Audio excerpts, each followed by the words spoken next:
Can you say, "This is Dr. Amanda Zalahusky"? Why do we have to? Just try it. Oh, I can't. Deep breath. Okay. This is Dr. Amanda Zalahusky. Lindsay Malloy. Ah! Now, wait, say Dr. Lindsay Malloy. Dr. Lindsay Malloy. No, come back.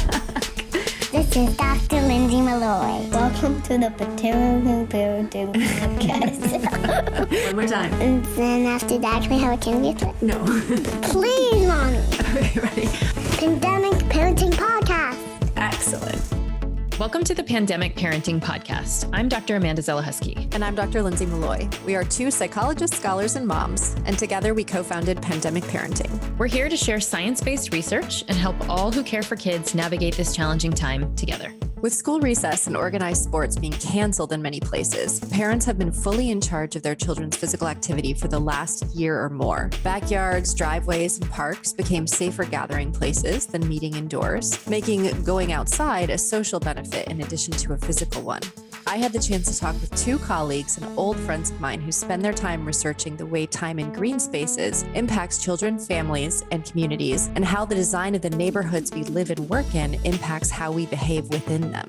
Dr. Genevieve Dunton is a professor of population and public health sciences and psychology at the University of Southern California. Her research examines health behaviors related to chronic disease risk in children and adults with a focus on physical activity and nutrition. And I was joined by Dr. Mariela Alfonzo, a research professor at New York University's Tandon School of Engineering, focused on the links between urban design and behavior. She is also the founder and CEO of State of Place, an AI-driven urban design software that helps city makers use data and predictive analytics to more effectively, cost-efficiently, and inclusively foster equitable and thriving places that enhance the social, health, environmental, and economic value of communities. I was so excited to bring these two guests on the podcast to share their expertise. In this episode, we discuss how the pandemic has affected children's outdoor time, what inequities exist and who has access to outdoor spaces and who does not, how parents can advocate for community green spaces, advice on how parents can incorporate more outdoor time into their family's day-to-day activities, and so much more. Let us know your thoughts or questions you have on green space and spending time outside by tweeting us at Pandemic Parent or by sending a message through our website, pandemic-parent.org. Okay, so thank you both so much for being here and chatting today. It's really exciting to be able to talk to two of my friends that from way back in grad school when we were all anteaters, which for people who don't know, and I think probably most people don't know, the actual mascot of University of California, Irvine, is an anteater. And Mariela, Genevieve, and I all graduated with our PhDs within a few years, but in different areas. Overall, in the School of Social Ecology, which was really focused on finding real world solutions to big problems. And, you know, in the justice system where I'm kind of have largely been focused. And then another area was in relation to health and environment, which is where you both are focused, although in kind of very different, well, I think with overlapping goals, but with really different backgrounds and areas. So I'm just really excited to have you here today. Okay, so we've heard so much during this whole pandemic about screen time. And even before the pandemic, for that matter, as parents, it's a really big topic of concern for screen time. But my grad student found this term being thrown around in the literature called green time. And he also found that there are some weed dispensaries who use the term green time, which is not the part that we're focused on, right? But so that's what I'm hoping to talk about today, you know, green time, green space, and what that means for kids and families. And so Genevieve, what do we know about how the COVID-19 pandemic has affected kids' outdoor time or their green time? Well, the data have been pouring in and it's not very good. So a lot of the data shows that kids did significantly less outdoor play and spent significantly less time outside during the pandemic than before the pandemic. And this could be focused on physical activity. We can see lower levels of activity in kids that was as a result of the pandemic, but also just overall time spent outside was lower. And some of the reasons are obvious and some of the reasons may not be as obvious. So especially in the early days of the pandemic and depending regionally where one lived, there may have been stricter lockdown measures and restrictions on policies. And so we saw a lot of public spaces, outdoor spaces, parks and playgrounds, trails, beaches, I live in Southern California, so beaches and all those types of spaces were locked down and restricted, and so that makes it hard for kids to have a place to go be physically active. And in addition to that, though, some of the maybe not so obvious reasons why kids may have spent less time outside during the pandemic could be that their parents are working and they're no longer, the children themselves are no longer in school or in preschool. And we think about how much outdoor time kids get when they're in preschool or school, and it's actually quite a bit, especially for younger kids. They spend a lot of time outside, and in school there's recess and there's PE and there's walking to school and walking home from school. So all this time that they would have spent outside at school isn't happening anymore. And then as parents are working at home, and it may have been harder to supervise kids outside if one's trying to work inside. And that time that especially younger kids, the preschool age kids, might have been spending hours outside at a preschool with care providers watching them and looking over them. Now parents are supposed to keep one eye out the window and one eye on the computer. And so that's probably contributing to above and beyond these restrictions to public spaces that we saw. I know it sounds silly, but I hadn't even thought about the restrictions to the public spaces, which, I mean, some of that has been changed a bit now. Even when things were locked down recently in Ontario, it's like we realized, okay, well, outdoor spaces should be treated a bit differently. But yeah, early on, I mean, there were some pretty strict rules there. So, and I know early on you had some findings that were covered in Time magazine, right? Related to kids' physical activity overall. So what can you tell us about that? Well, I mean, we saw some pretty strict, steep declines in activity. And most of it was in terms of outdoor activity and team sports. And so interestingly, though, what we did see was that of the activity that kids were remaining to do during the pandemic, the majority of it was unstructured free play and then walking in the neighborhood.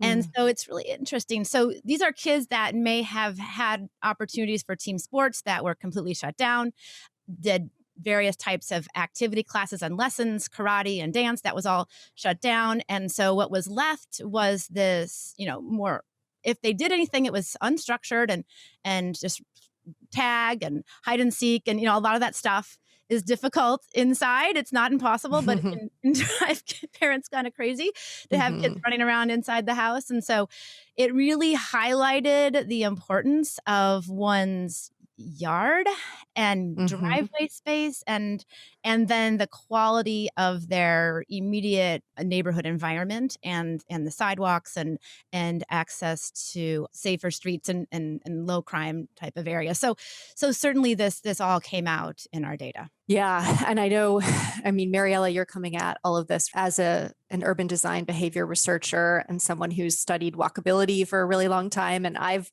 definitely learned a lot from you over the years. And I can now point to reasons why my walks might be more pleasant, right, than other spaces. And, I know like you're from Miami and I lived there for several years. And we've talked a lot about, what makes a city walkable, what makes a walk pleasant or unpleasant, and what would encourage or discourage someone from walking or from getting outside. I guess, can you talk about that a little bit? Like, what are some aspects of our physical environments that would make one more likely to get outside?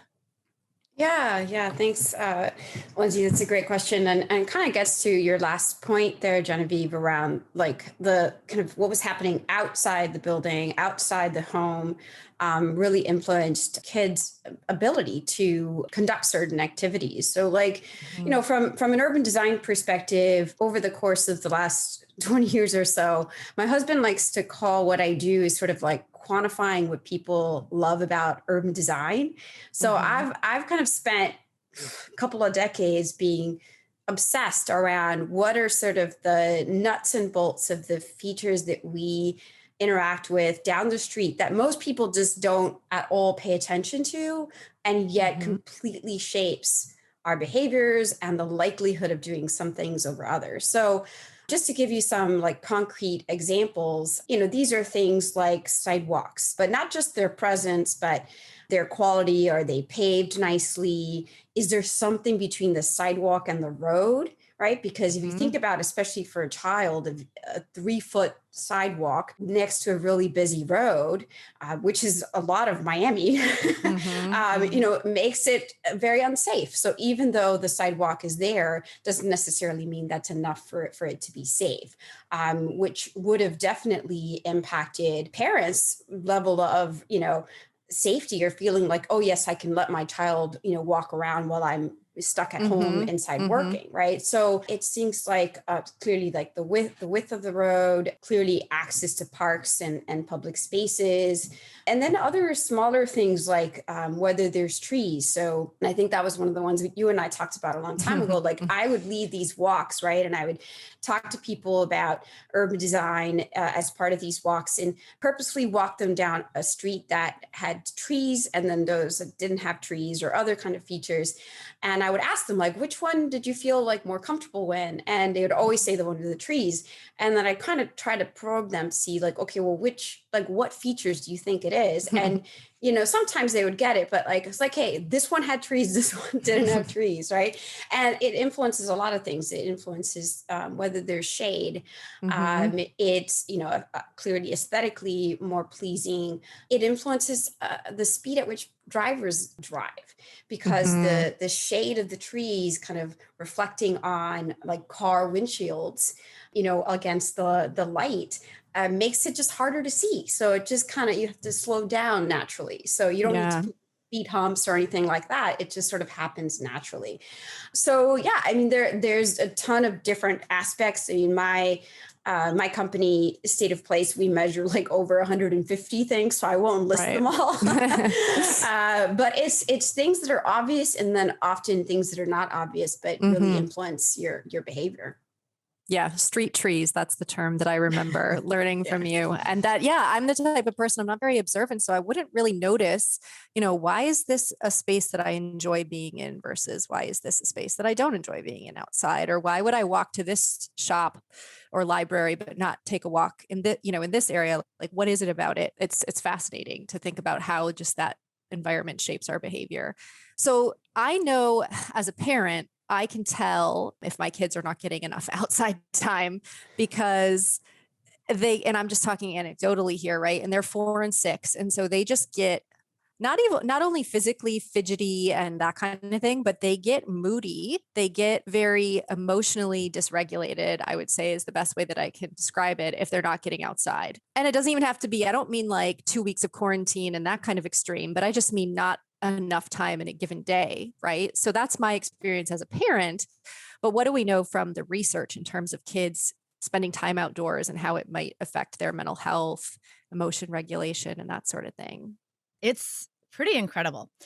It's almost like, you think like an apple a day keeps a doctor away. Well, I really, the more you dive into the literature and you see, spending a few hours outside each day can help your child develop in such a healthy way. And so the things that are good about being outside for kids, what's already been mentioned, Mariela mentioned greenness and vegetation exposure, sunlight, fresh air, and then just the amount of physical space to move around. And so when you put these 4 things together in combination or even individually, what they can lead to are enormous benefits physically, emotionally, intellectually, and socially for children. So, the physical ones may be some of the obvious. So kids that spend more time have improved motor skills and muscle strength, and they're more physically active, and they have lower risk of obesity and asthma. But some other maybe less obvious things have been shown. So they may sleep better because their circadian rhythms are better regulated we actually need natural light exposure. If we're indoors and have artificial light exposure, it can throw off our circadian rhythm. So sometimes if your kids aren't sleeping well at night, or especially not falling to sleep, getting outside more and helping with the sunlight to regulate melatonin, and also improved immunity. We hear about vitamin D from the sun and how so many kids and adults are vitamin D deficient, and the kind of what that can do to bones and immunity. And then interestingly, there's some research on nearsightedness and how that it can be reduced risk, by that screens, focus our visual, acuity within, 24 inches, but, being outside, it's much, much further. So reduced risk of nearsightedness. So that's just the physical benefits, but, the mentioned emotional benefits. So there's good research on this too, in terms of mood and self-esteem, and reduced stress. And there's studies with street trees. This goes back to street trees, that there's some studies out of the UK that they looked at the density of street trees, and they found that residents living in neighborhoods with more street trees had a lower risk of antidepressant use. And so there's been linkages there, and those control for some of the obvious things that you might think. And even short walks in nature experimentally have been linked to acute reductions in stress. So, that just goes on and on. There's cognitive benefits for kids. There's research on attention spans, and for kids that have ADHD or other types of behavioral or neurological challenges, that it can improve attention span, spending more time outside. There's actual experimental work with kids who were assigned to play for, a period of time, either on a paved schoolyard without any vegetation, or to go for a walk out in the woods. And then they looked at working memory and attention span before and after, and saw pretty significant benefits from those who were in the green exposure versus the pavement. So, it literally, the list goes on and on. I feel like it's something that's just underemphasized. It's not, you don't go into your pediatrician and they say, well, how much time are they spending outside? It's not one of the typical questions. They might ask about their nutrition. They might ask about how much physical activity, but there's enormous benefits to being outside above and beyond being physically active. And I'm a physical activity researcher, so it's for me to admit that. But I mean, to be outside and not be moving can have benefits to kids above, versus being inside. Wow, I didn't even realize there was that much experimental work, actually, which is really fascinating. For people listening, that's really I don't know what you want to say, like the gold standard, right? We can't randomly assign people to live in different neighborhoods, really, or, some of those things, but to actually randomly assign people to, okay, this group takes a walk and this group's the control group. And that's awesome. So very real benefits of being outside. And I spent 36 days in quarantine between April 12th and June 24th because of my travel back to the US a couple different times, and Canada's very strict 14-day quarantine rules. And that was really, really hard, right? Couldn't even take a walk in the neighborhood, only could be in my in my own house or yard. And I'm very lucky, very fortunate to have a yard. Otherwise, just inside for 14 days. And I noticed within those 2 weeks, just real changes in my mood and all sorts of things, sleep that you mentioned, Genevieve. So this is just my own anecdotal experience. I just could not wait to get out into the woods and go for a walk. That was all I kept thinking about. But does it matter what we're doing outside? So do we have to be in a peaceful, that's what I craved, right? A peaceful walk in the woods. I brought my kids along with me for the first one, and it wasn't peaceful at all, but it was still a walk in the woods. But does it matter what we're doing? Or is it just that, what if we're in a bustling city or playground versus in, a quiet nature reserve? It's interesting. It's a good question. And I guess I would say it matters a little bit, but not too much. So it's not so much if that's all that's outside your door is a bustling, busy urban neighborhood. There's still benefits from getting outside, even the sunlight and fresh air. So, people who live in older homes may have exposures to dust or mold and indoor cooking. So even from that perspective, from respiratory advantages, now that depends on what the air quality is like in your city, and LA having more challenges there. But so I guess I would say that getting outside at least some every day, regardless of one's environment, has enormous benefits for one's physical and mental health. And certainly being able to access some more open space or green space has additional benefits. And that's, that's why city, and I would love to hear more from Mariela about this. Cities prioritize parks and open space, understanding those benefits. And so living, even though one would live in New York City or elsewhere, being able to go to a place like Central Park where there's green grass and green trees, at least in the summer, and flowers and shrubbery, that there's additional benefits there. But it's certainly not all about greenness. Right. I think that when you're talking about urban design, the cities that I work with, I'm careful to have them not create a formula for what place works, because there's all different kinds of places that we need access to kind of engender all sorts of different, quality of life benefits, right? And so the same applies to when you're thinking about outdoor spaces, right? So different kinds of outdoor spaces provide different kinds of benefits. And this is why we need both. We need access to good parks and public spaces, but we also need safer, more comfortable and convenient streets within which to walk, bike, or roll on, right?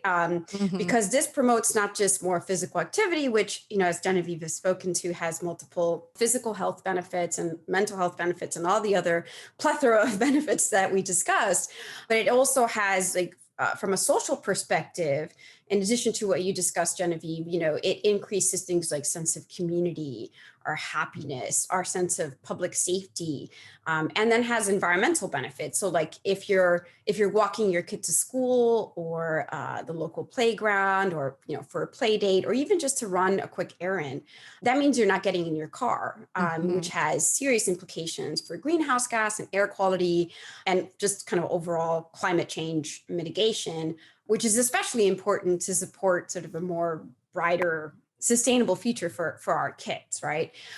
So I think you have to really think about it's a both and situation. And yeah, getting outdoors is important. And from an urban design perspective, we have to facilitate it both in parks and public spaces and in regular everyday streets.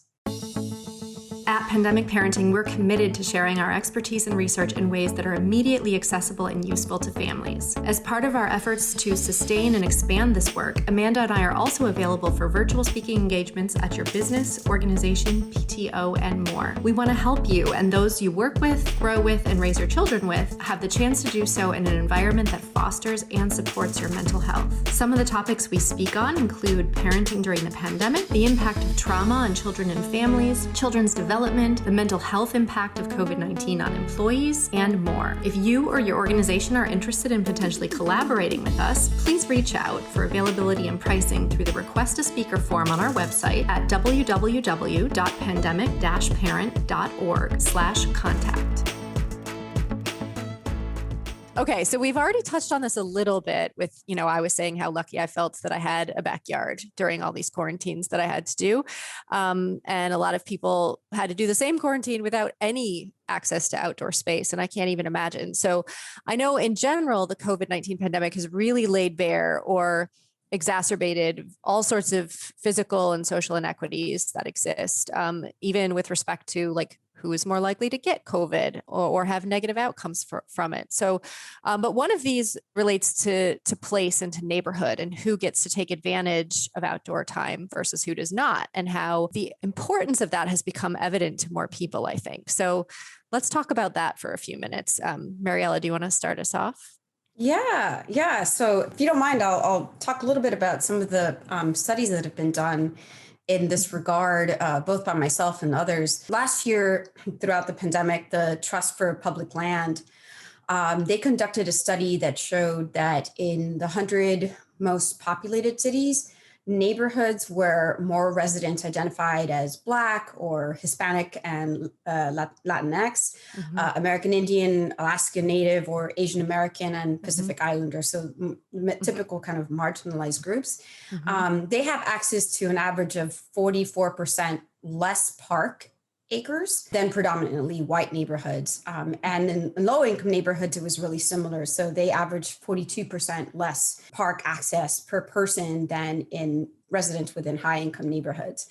And so considering that access to places where one could safely and comfortably socially distance, in addition to kind of quarantine, right? That was key to mitigating the transmission of COVID. It still is. In many parts of the world where the virus is still rampant. These inequitable disparities in access to quality public spaces is one of the reasons why we saw higher rates of transmission among marginalized communities. But the other sort of place-based reason why it was 3 to 4 times more people of color were hospitalized or died from COVID here in the States preceded the pandemic. So and this is something that we looked at with the city of Philadelphia over the course of the last year. We were noticing that there's disproportionately less funding for good quality urban design, including access to parks and spaces in vulnerable communities. And this has been tied to centuries long racist planning and policies, which I won't get into here, but there's a litany of them. And this led to poor quality urban design, which influences, your ability to engage in healthier and safer behaviors. Then that leads to higher rates of chronic diseases. And these are the same COVID comorbidities, obesity and asthma and lung disease, cardiovascular disease. And so this made the vulnerable communities that much more vulnerable to COVID. But the thing that's important to also understand is that it's not just COVID, right? Because we can think, oh, well, that's just once in a lifetime pandemic. Who cares, right? Sure. Yeah. It's these communities have higher rates of floods and heat waves and crime, and it's all related back to the quality of the built environment. And just to give you a super data geeky view of this, because that's kind of my thing, and put it in real numbers. I mentioned my company, State of Place, we measure urban design. We have a score, right, from 0 to 100. So just to kind of give you a sense, an increase in 5 points on our score. So maybe adding trees or wider sidewalks, it meant 1 fewer COVID death. Right? Wow. An increase in 10 points, maybe getting rid of a traffic lane, 5 fewer people in the hospital. An increase in 20 points, so maybe adding a park or public plaza, half a percentage less in positivity rates, which really starts to add up. And then, similarly, an increase in 10 points on another health aspect, particularly with it tied to parks and public spaces, there was a reduction in 0.5 degree in temperature, which also, impacts our ability to socially distance safely outdoors. And in general, even just from a safety, public safety perspective, places that are sort of below average on our scoring system, they had 9 times the homicide rate than those with above average quality. So what this is telling us is that places with lower quality urban design, and in this case, there also happened to be lower income, had higher percentages of Black residents, were lower educated, and had a higher percentage of folks who lacked access to a vehicle. Right. This tells us that these vulnerable communities that lack access to all of these aspects of urban amenities, it makes it harder to get safe harbor during the pandemic, and certainly leads to healthier, safer lives prior to the pandemic, or in this case, unhealthier and unsafer lives, and certainly now. So what I'm hoping is that this, the fact that this has been risen to light, not just because of the pandemic, but because of in the States, the Black Lives Matter protest over the murder of George Floyd, that this has changed the conversation around equity and how important place is in our everyday lives. Yeah, it's pretty startling to hear the numbers like that, to really hear the raw numbers and how they relate to something that those of us anyway, who aren't experts in this, a lot of the things that we don't necessarily notice on a day-to-day basis, but can have a real impact on our lives and those of others. Yeah. To build on what there's some data that came out of Canada. It's the Participation Survey. It's a population-based survey in Canada, and they looked at activity and screen time in children in Canada. And they did also find that the impact of these pandemic restrictions on children's activity levels wasn't affecting everybody equally. And they definitely saw these disparities as well. And some of the things that came out were that children that lived in detached homes had cohabitating parents, actually somewhat older parents, and owning a dog were actually more protected from these the impact of the pandemic on their children's activity levels. And so, when you start to see kind of these things come out, and some of them, the detached homes, obviously that goes back to our discussion with the yard. But this is also echoed in these population-based surveys of children during the pandemic. Wow. So, I'm not going to share that with my husband as another reason to get a dog, at least for now. But, it's true, though. It's not causal, Lindsay. So, That's true. But it is true though that you see, that's one of the reasons I would say we're not getting one, because I would look out the window and like the harsh Canadian winters and see these people outside at 6:30 in the morning walking their dog. Like, you don't have a choice, you have to do it. You have to get outside. It was the kids, and the kids aren't along. So that's true. That's true. Okay. So that's kind of, a lot of somewhat sad and depressing stuff there. So what, which, I tend to gravitate towards, but I mean, really important things to highlight. So what are some things that parents can do about this, right? Even if they don't have expertise in these areas. So what can parents do in their own towns or their own neighborhoods to maybe encourage spaces that are more equitable, that better lend themselves to spending time outside? Well, first, I just want to take a quick step back and think about a couple of different ways to think about what we mean about equity, right? Because that word has become more part of the conversation in the last year, which is super important, but it can mean different things in different contexts. So if you think about, first of all, just kind of from the accessible, like physically accessible places, right? So one way to think about it is, can a person reasonably get to a public space? Or more generally, kind of, does your neighborhood have kind of healthy, supportive, quality urban design, right? But then separately, and this is kind of not as obvious maybe, is that, is the space inclusive? And so while some folks might be able to get to a public space, physically speaking, they might not feel welcome there. Or so for maybe you have an autistic child and a playground just isn't designed for that. Or you have a child with a physical disability and there's a raised plaza with no ramp, right? Even though that's totally illegal with the ADA, but it's just an example. Or maybe you're a person of color and you don't feel like you belong in a space, partially because of who is there and how the space is designed and what kinds of activities it does or does not support. So I think that both of these examples of potential inequities are relevant in COVID because, one, like, does the most vulnerable communities can't access these places like physically. And then even measures that were put in place in some cities to create more public space.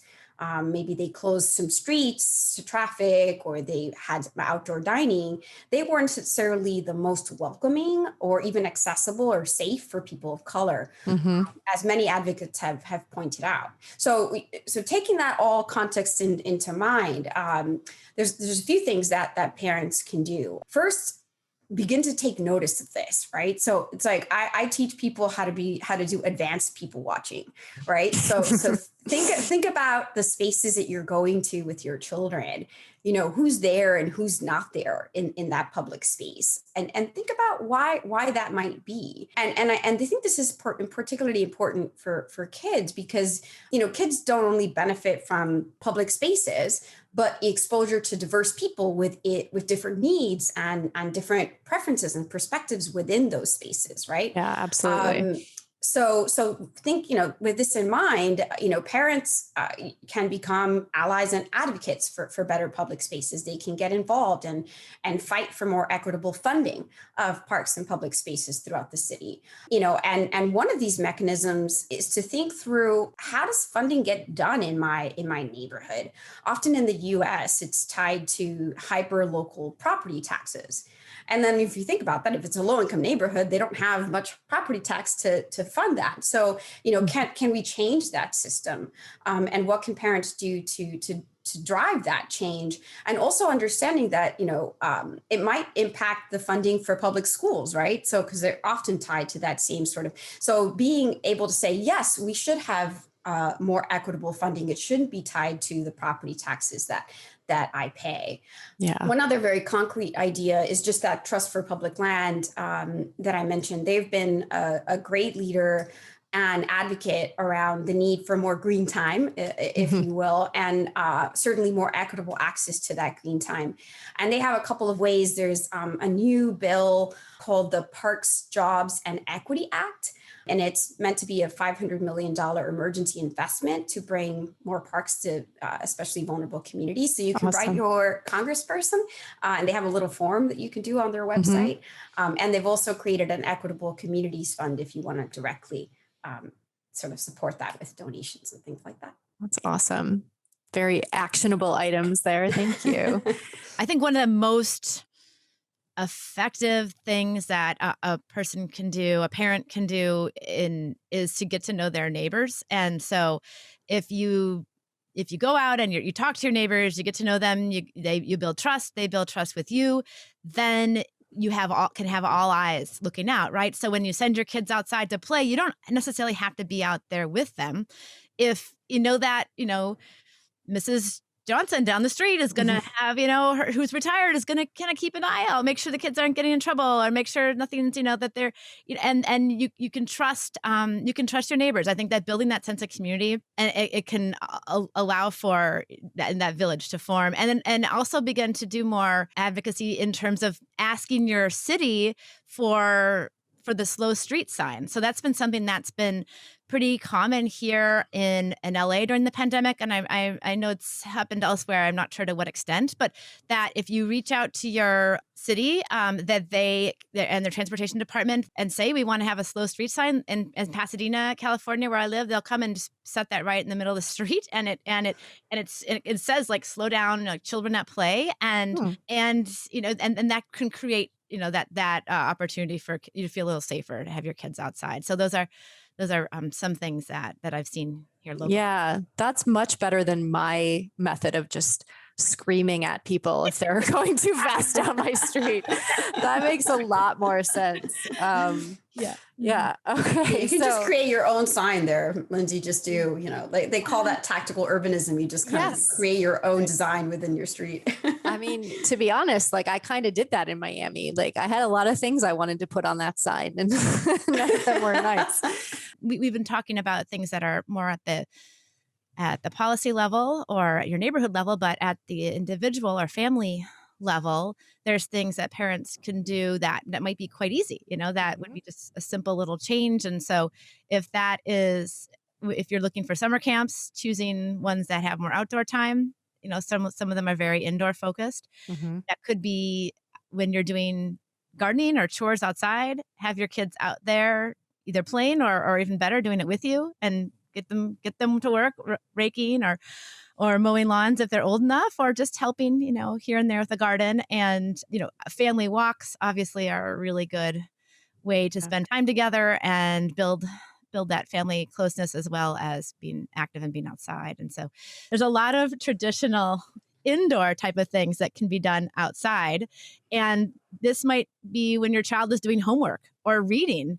Have them go sit outside under a tree and do that. They're flexible. Kids can lie down on their stomach and work. And that's one thing that was it's been so exciting for me to see, as someone who's interested in outdoor time and kids play outside, is that schools that had the flexibility to start having kids spend more time outside did during the pandemic. And so the school that our son goes to, I was so pleasantly surprised that they were trying to keep kids outside about 70% of the day. So kids were with their math workbooks, sitting under trees and working on that, and doing their grammar and English and spelling, and just kind of carrying it around and reading outside, and this, obviously we're in Southern California, so you have to be really aware that this was April and May and June. So, not the heart of when it would have been winter anyway. But so having kids do things, art, puzzles, games, instead of being indoors, if you can figure out how to move them out, if that means you just bring your laptop and sit outside and work outside, and they're just sitting outside doing a puzzle, then that could be better than all being inside. I think it really has opened our eyes to how many things can be done outside. And I've been amazed at how much creativity communities have had to come up with things that are fun and, kid friendly, but are still outside and still socially distanced. And I think my absolute favorite of those was the guy in our neighborhood who was doing the Halloween trick or treating. He was shooting the candy out of a leaf blower, like in the driveway, which I don't know if that's recommended, but I mean, even simple things like even just eating outside. I know like there's plenty of research to show that family mealtime, having family mealtime together is so important, but that can also be a good, half an hour spent outside together. So thank you for those reminders. So, and also for the reminder that Genevieve has actually no weather in Southern California, and that some of us now live with seasons. And, right now it's summer, but, for some of us anyway, it'll be cold before we know it. So what would you say to parents who wonder whether it's worth it? Like, right now, the sunblock, the bug spray, the heat and the sweating, and pretty soon, the boots and the gloves and the snow pants and all of that. Like, is it worth it? What would you say to them? Like, oh, I don't want to go through all those things to get my kids outside. Pretty obvious. Yes, it's worth it given all those mental and physical health benefits to your kids. And so, there's ways to do it that can be safer and avoid some of the hassle. So, especially in warmer climates. So avoiding the peak UV times of the day. So avoiding 10 a.m. to 2 p.m. when the risk of sunburn is the highest that can be one way to do it, but still can go outside in the morning or later in the afternoon. So there are ways around it. If there's ways to build shade, and this is also something you can advocate for at your school or at your local playground, but putting in shade structures, shade canopies, even just hanging up shade in your own yard. If you don't have a lot of trees, it's a pretty straightforward thing you can do. Just string up, some kind of cloth and you have instant shade. So I think there's some simple things that can be done that can help us circumvent some of these challenges that seem more difficult or seem insurmountable. And I think you sent me this, and I'm actually part of it too. There's the 1,000 Hours Outside Facebook group that you can join, and I'm sure lots of other things like that, right? Which give you fun ideas for things like how to get your kids outside. For us, when we really hit a rut with that last year, it was geocaching. Like discovering what geocaching was, and like sort of like Pokemon Go, but you're looking for little buried treasures, and just creative ways like that. Okay, so I guess we do try to end on a happy note if we can, usually. So if I had a final question for you both, it would be, what do you think we've learned from this pandemic in terms of, quote unquote green time, and what lessons are you hoping that people will take away from it? I think the one of the biggest eye openers that happened during the pandemic was that somehow indoors became kind of bad and a scary place, right? And because of the risk of viral transmission and exposure. And so outdoors had this connotation of being safer, and certain data suggest that or support that, right? And it was really interesting and fascinating to me that you would see public health recommendations that are very concrete about, if you're indoors, this is what you need to do, and you may need to wear a mask. And if you're outdoors, though, then there's a different set of recommendations. And that indoor-outdoor contrast became obviously salient on many levels. And so people started moving things outside. So there was family gatherings, and my family, I grew up in Minnesota where it's really cold, and I didn't go back there, but because I couldn't, but certainly there was lots of stories about family gatherings over the holidays that were outside with heat blankets and heat lamps and around like campfires, and just moving everything outside so people could be together still, right? So that was worth it, And so it's a really interesting thing. I think that's such an eye opener about indoor, outdoor. I do think that that's going to continue on for a while, as we still struggle with outbreaks and that. So thinking of bringing the world outdoors more, although it may be a hassle, I think that there's a lot of additional benefits beyond just the reduced risk of viral transmission. Absolutely, Genevieve. And I was thinking about, like, we had our New Year's Eve gathering I've been staying with my in-laws. It's a long story, but with my brother-in-law came with his girlfriend, and we were outside in the garage with like our heat, we sort of had like a little heater that we brought outside, and multiple blankets and things like that. But from my perspective, it's just been such a delight to hear regular people that would never have talked about urban design, talk about urban design, even though they don't say that it's urban design, Right. And Genevieve is right on there with me. Like the last 20 years, we've been advocating for, better urban design because it has so many multiple benefits. So for me, that's really quite exciting. And, those conversations, it's not just been talk, right? It's translated into action. Cities have created these open streets, and they've closed off the streets, and kind of rethinking the relationship between streets and people and cars and what that should actually be moving forward. And so there's many cities that are considering adopting some of the open streets that were created more permanently. So to me, that's really exciting. I think that in many ways, hopefully the pandemic has been kind of a catalyst for and maybe move things a little bit faster in some ways for some of the stuff that you both have been advocating for and working on for a long time. So hopefully we'll see more of that. I guess I was thinking of the question you had asked earlier or mentioned ahead of time about people being concerned if they're not really an outdoorsy person. I'm not like a serious hiker, camper, rock climber, that people may have initially had that type of connotation in their mind about if you're going to be an outdoorsy person, you have to do that kind of thing. And I think that we've seen in the pandemic that doesn't necessarily have to be the case. And I think what we've been talking about here today is being outdoors can mean, as simple as having a picnic with a glass of wine outside. It doesn't have to involve a 25-mile hike across a swamp. So I think that hopefully that resonates. And it's been really exciting to see the number of people in my community and in my social networks that have been doing more stuff outdoors, that have been going on more walks and hikes and not long ones, short ones, but that because everything else was closed down, there wasn't any other options, and we'll see if that sticks or maybe not, but at least it's opened people's eyes to some of these other opportunities for them. Cities sometimes have this kind of preconceived notions about what they are or are not. I remember the city of Copenhagen, it's been talked about a lot in urban design circles because it transformed into a city that was very restrictive with the cars, and people led their lives outdoors more. But in the beginning, they were like, "Well, we're not Italians. We don't have coffee outside. We don't do those kind of outdoor dining experiences." And yet, by the power of design to kind of facilitate and shape the possibility of these kinds of behaviors happening, they actually were indeed a city that liked to gather outdoors. And I saw that when I was living in Oslo. It's freezing there, especially for somebody from Miami. And they just led their lives outside all the time. It didn't matter what the temperature was. And it was a combination of design and just really good clothing, So yes.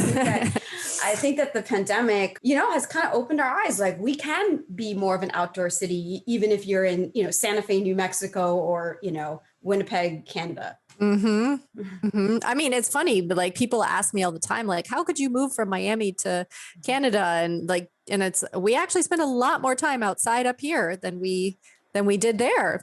When we were more worried about the heat or, the sun with the kids and stuff. So yeah.